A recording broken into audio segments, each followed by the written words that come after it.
Turkey hunting season's right around the corner. I'm going to talk a little bit about shot placement with a bow, kind of from a different standpoint. Most people just show the best place to aim. I'm going to show what happens when you hit turkeys in different parts of their body.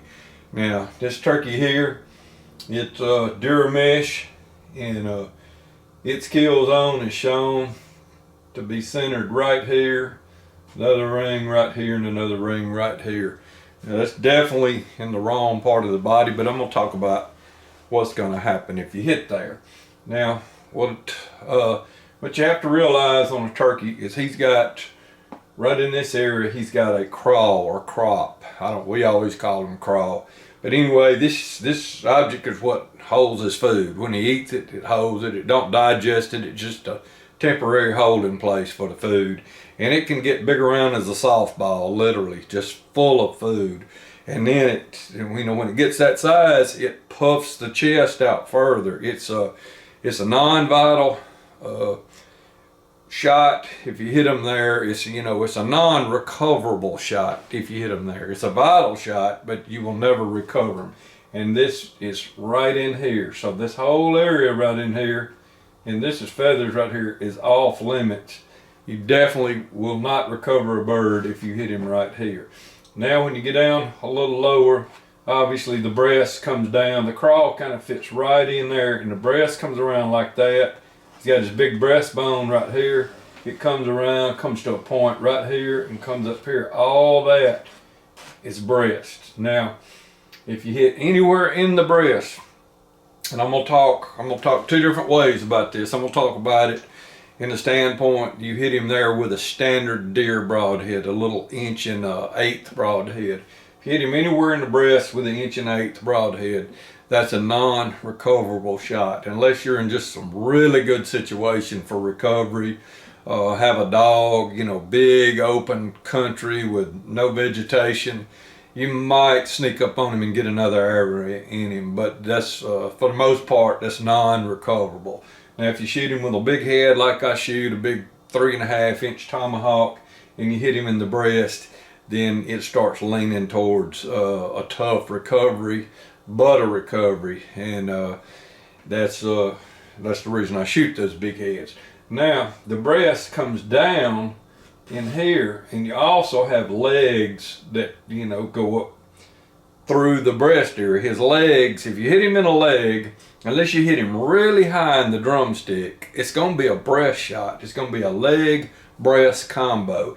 Now this makes it a lot more recoverable, but not 100% recovery. I mean, people say, well, he can't get off the ground if you break his legs. Well, if you break one leg, I've seen them flying off with a leg dangling many times. And those birds are birds that you can recover. It's not going to be an easy recovery. You're going to have to look. You're going to have to, track where they flew and go follow them up.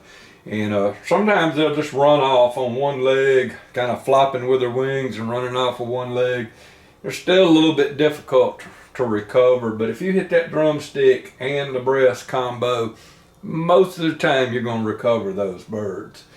Now, when you get up into this area right in here, now this is really an area right here that I try to avoid, because all these primary feathers, you've got all them coming together, 7 really strong quilled feathers, and in that same area where all those feathers come in, they all come in the area about an inch and a half. All those quills are just tightly packed, and they've got sinew wrapped around them, and you also got these little like a mini primary overlapping them. If you hit this area right here with a big mechanical, or even, and I have hit them there with a recurve and not got the penetration that I was hoping for.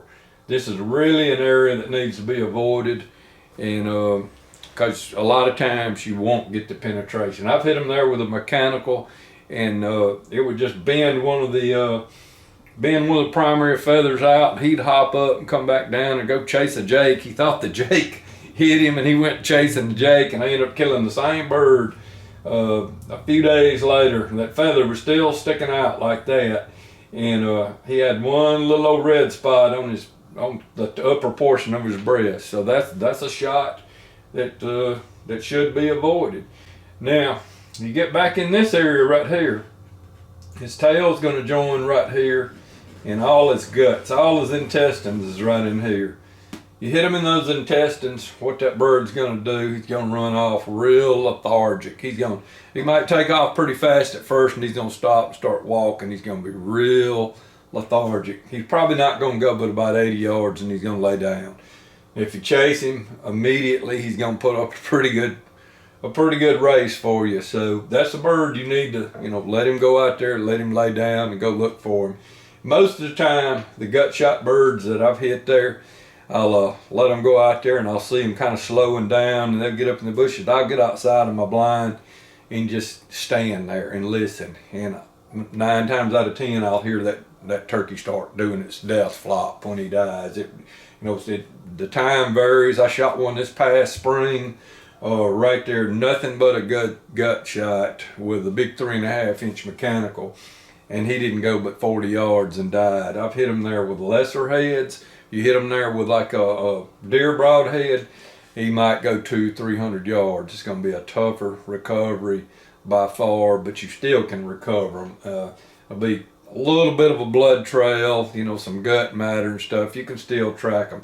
I want to back up to the breast shot. A 100% breast shot that don't hit the leg, he's going to leave there like he's not really hit. I mean, it's just, especially if you shoot him there with a standard deer broadhead, that's not going to be a situation that you're really going to end up being happy about.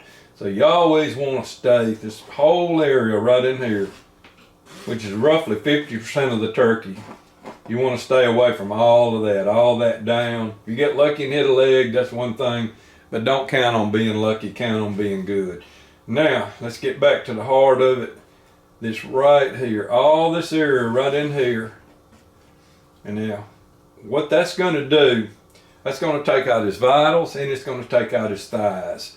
This drumstick, this leg right here, is going to come up right here, form a drumstick, and then the thigh is going to join up and go back to this pelvic bone and hook up right there. Now this one's going to be more of an angle this way, and then it's going to go back. So you got 2 drumsticks coming across at an angle. If you break either one of those, you're going to recover the turkey. You're also going to hit in the vitals. All these shots that hit right in here, unless you're shooting a standard deer broadhead, they're going to die in the decoys most of the time. With a big mechanical, they all die in the decoys. With just a standard broadhead that might zip right through and might not break one of the thighs, he might run 50, 75 yards at the most, and he's going to die. You're going to recover all of these. Now you got the neck that comes up through here. You obviously could, get lucky and hit the neck and kill him right there on the spot, or the head or something like that. That's going to be shots that, you're not really trying to make, but if you make them, so, that's good. Now, I want to talk a little bit about the shot right in here. Is kind of where the neck joins the body, and this is not a good angle to make that shot because the wing butt gets in the way. But we got a turkey right here. That's at a different angle. He's at more of an angle 1/4 and the kill is really in a good spot on this turkey right here. But you can sneak in just in front of that butt of the wing and go in where that neck joins the body, and that's what I call the instant kill. I've seen, I think Keith Beam hit one there one time. He called it the kill switch because it just cuts them off. They don't flop, they don't kick, they don't do anything. But that's only on a 1/4 shot that you can try to make that shot.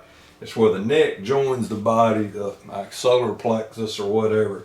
Now, on this angle right here, really deceiving. You've got a lot of breast that makes you, it's just sitting there begging you to shoot him right there in the breast, and you're not going to recover that turkey. You need to move back at least this far, and being the gut shots are 100% recoverable. You could even go back here. This shot's going to go in vitals and come out guts. It's going to come out on the opposite side of his rear end, you know, from this angle to that rear end is going to kind of come to a point right here. Anything right in here will still kill this turkey. Anything up in here will not. I mean, that breast is poking out there. It's begging you to shoot it a lot of times, and you just have to avoid it. You bust his wing and you feel like that's the only thing you hit is you busted his wing. You got two options. Get another arrow in him, and that's always an option. If you shoot a turkey and you can get another arrow on your string and get drawn before his head has fallen down, shoot him again. If you bust his wing and he's flopping and running off and kind of flopping and trying to fly, sometimes you can get on that turkey. I had got on one before. He kept trying to fly. He could have ran off. All he had was a busted wing, but he didn't know that. He was trying to fly. And when he jumped up and flew in there, one wing was good and one wing was bad, and it just flipped him over on his back 2 or 3 times. By that time, I was on him like a cat, and I had him. So anyway, that's kind of some things to look for when you're shooting turkeys with a bow. Good luck this spring. Think about shooting. Line up with the legs, come up there into that vital area, and shoot them in the thigh, and you'll recover 100%.